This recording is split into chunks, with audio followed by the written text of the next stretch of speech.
Back in 2020, my friend Eric convinced me to go camping deep inside a forest in northern Michigan called Black Pine Woods. Locals avoided it. Even the gas stations near the area had missing person flyers all over the walls, most of them mentioning hikers who disappeared near the northern trails. I didn't think much of it at the time. Eric was obsessed with abandoned places, and deep in those woods, there was an old ranger station about 8 miles in. His plan was simple. Hike there, camp overnight, take some photos, and leave in the morning. We started hiking around noon. At first, everything looked normal. Towering pine trees, soft dirt trails, birds calling overhead, and wind moving through the branches. But after a few hours, something changed. The forest became completely silent. No birds, no insects, not even wind. Just nothing. Even Eric slowed down. "Dude, listen," he said quietly. We stopped walking, but there was nothing to hear. That silence felt wrong, heavy, like the forest itself was holding its breath. Still, we kept going. By sunset, we finally reached the ranger station.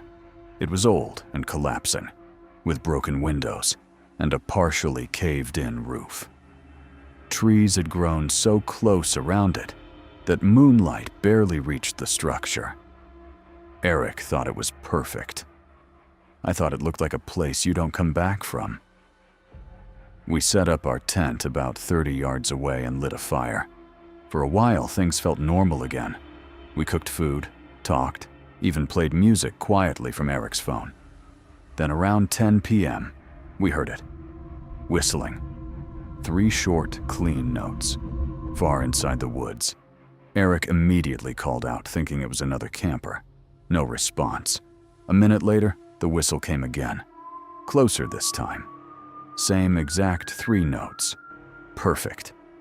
Repeating. Mechanical almost. Eric tried to laugh it off. Probably just a hunter messing around. But his voice didn't sound convinced. Then we heard footsteps. Slow at first. Crunch. Crunch. Crunch. They moved around our camp in a wide circle. I pointed my flashlight into the trees, but all I saw was darkness between the trunks. Then suddenly, the footsteps stopped. Complete silence again. Eric stood up. "Who's there?" Nothing answered. And then, right behind us, the whistle came again. Both of us spun instantly. Nothing there.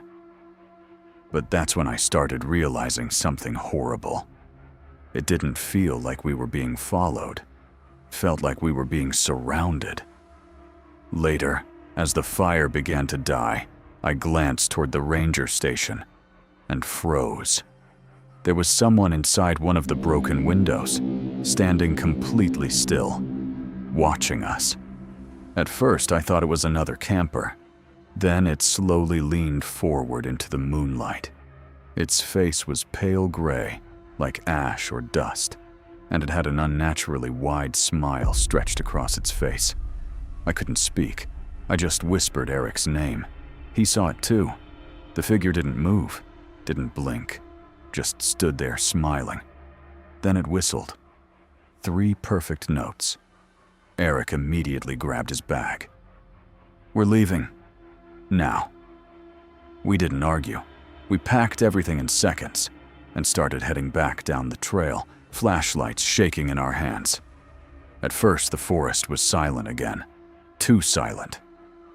Then we heard footsteps behind us. Fast this time. Running. Every time we sped up, they sped up too. Eric suddenly turned and flashed his light behind us. And for a split second, I saw it. Standing between 2 trees. Smiling. Then it moved. Too fast. Too unnatural. And disappeared behind the darkness. That's when Eric started running full speed. I followed. Branches snapped behind us. Leaves rustled. The footsteps never stopped. At one point, I heard the whistle right next to my ear. I nearly fell. Then Eric tripped hard on the trail. I stopped to help him up, breathing out of control. And when I looked forward again, it was standing right there, on the trail, maybe 20 feet away, smiling wider than before. It tilted its head slowly, then took one step forward. That was enough. We ran without thinking. We didn't stop until we saw the parking lot around 3 a.m. Eric jumped into the truck, locked the doors instantly, and started the engine. We didn't say a word until we were already driving away. But from somewhere near the tree line, we heard it one last time. 3 perfect whistle notes. 6 months later, Eric sent me an article about Black Pine Woods. A park ranger had disappeared near that exact station back in 1998. Search teams never found his body, but hikers reported something strange. They said the ranger used to whistle 3 short notes whenever he walked alone in the forest. This happened in late 2021, when I was working a temporary maintenance job in a national forest in Idaho. My job wasn't anything special. I was assigned to check old ranger stations, clear debris, and report damage after storms. Most stations were abandoned, some dating back decades. One particular site, called Bear Creek Station, was flagged for inspection after hikers reported strange noises coming from inside, even though it had been shut down for years. I was sent alone. The drive itself took almost 3 hours into deep forest roads. No signal, no houses, just endless trees. When I finally arrived, the station looked completely normal at first glance. Small wooden building, slightly tilted roof, old signage barely readable. But something about it felt wrong the moment I stepped out of the truck. The silence was heavier than usual, not peaceful, just unnatural, like the forest was actively listening. I unlocked the main gate and walked toward the building. The front door was slightly open. That was my first concern. Because, according to the report, this place had been locked for over 5 years. I pushed the door gently. It creaked open slowly. Inside was darkness mixed with stale, cold air. I turned on my flashlight. Dust everywhere. Old furniture. Papers scattered. Nothing unusual at first. I started checking room by room. Office area, empty. Storage room, empty. Kitchen area, untouched. Then I reached the back hallway. That's when I heard something behind me. A soft click, like a door latch moving. I turned instantly. Nothing. I told myself it was probably wood shifting. I continued forward. But after a few steps, I heard it again. Click. This time louder. I went back to the main entrance. The door was now fully closed. I swear it was open seconds ago. I walked to it and opened it again. Outside looked exactly the same. Wind still. Trees still. But now I felt watched. I decided to finish quickly and leave. Then I heard footsteps upstairs. Slow. Deliberate. I froze. There was no second floor listed on the building map. Still, the footsteps continued, one by one, walking across wooden planks above me. I radioed dispatch. No signal response. That's when I decided to leave immediately. I moved toward the exit, but the front door was closed again, locked from the inside. My breathing got heavier. I checked the handle. It wouldn't move. Then behind me, click. The same sound again, but this time directly behind my ear. I turned around with my flashlight. Nothing. But the footsteps upstairs had stopped. Complete silence again. Then suddenly, every cabinet inside the room I was standing in started shaking at the same time. Not one by one. All at once. Like something had just moved through the building. I ran to the back exit door, unlocked it, pushed it open, and stepped outside. I didn't stop running until I reached my truck. But as I started the engine, I saw something in the rearview mirror. The front door of the station was open again, and someone was standing inside it, watching, not moving, just standing perfectly still. Then slowly, it raised its hand and closed the door from the inside. I left immediately and reported everything. The agency later told me the station had been permanently sealed since 2014. No one should have been inside. Ever. This happened in 2020 in Alaska. I was hired for a temporary maintenance job at a remote weather station deep in the forest. It wasn't dangerous, just routine checks on equipment, replacing batteries, logging data, and staying overnight if needed. The station was about 12 miles from the nearest road.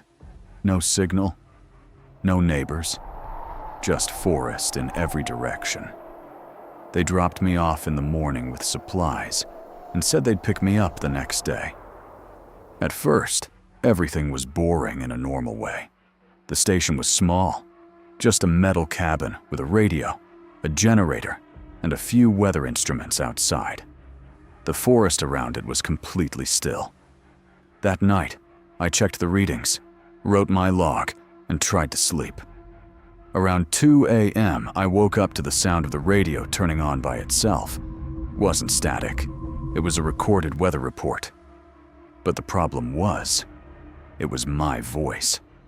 Reading the exact log I had written earlier that evening, word for word. I sat up immediately. The radio kept playing the same entry on loop. I turned it off. Silence again. I told myself it was some technical glitch. Then I went outside to check the generator. That's when I noticed something strange. The snow outside had footprints, not mine. They were fresh, leading toward the tree line, and then stopping abruptly, like whoever made them just disappeared. I felt uneasy, but I tried to ignore it. I went back inside. An hour later, I heard knocking. Slow, metallic, coming from the side of the station. I grabbed a flashlight and opened the door carefully. Nothing. Just trees and snow. But the generator outside was now turned off. I didn't turn it off. That meant the heating system started failing. Inside the station, temperature dropped quickly. I tried calling base through radio, but there was no response, only static. Then, through the static, I heard something faint. A man's voice saying calmly, "Do not leave the station after dark." I froze. The voice didn't sound threatening. It sounded procedural, like part of a system. I stayed inside after that, didn't sleep. Around sunrise, I heard the pickup truck approaching. Relief hit immediately. When I opened the door, the driver was already standing outside. He looked at me and said something I didn't expect. "You're early." I told him I'd been there overnight. He paused, then said, "That station isn't scheduled for overnight work." I showed him my work order. He checked it and went silent.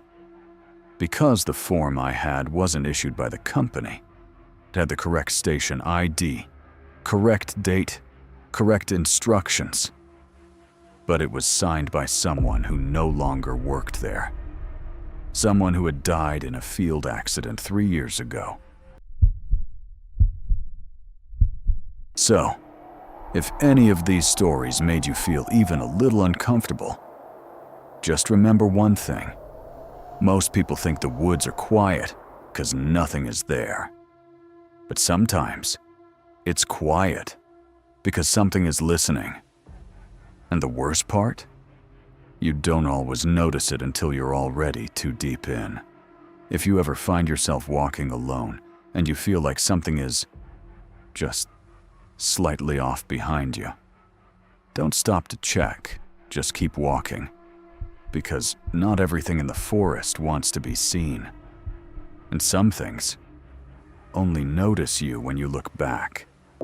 Good night, if you can still sleep after this.